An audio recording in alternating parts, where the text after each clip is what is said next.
बानी पीटीआई ने ताखीरी हरबों में पीएचडी कर रखी है। अरबों रुपए माफ करने की तारीख में मिसाल नहीं मिलती।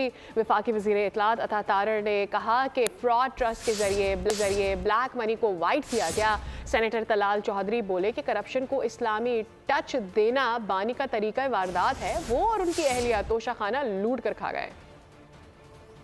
जो ताखीरी हरबे इस्तेमाल करने की रिवायत है अदालती केसेस के अंदर, इस पे बानी चेयरमैन पीटीआई ने तो मेरा ख्याल है पीएचडी की हुई है।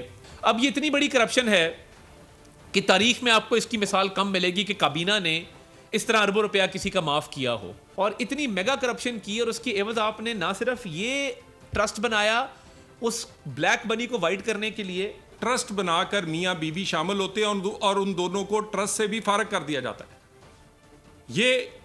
ये रवायत, इनका इस्लामी टच देना इनकी सियासत का हिस्सा है। पूरा तोशा खाना आप और आपकी बीवी मिलके खा जाते हैं, लेकिन लोगों को बताते हैं ये मदीना की रियासत है। सब्सक्राइब करें और बेल दबाएं ताकि कोई खबर रह न जाए।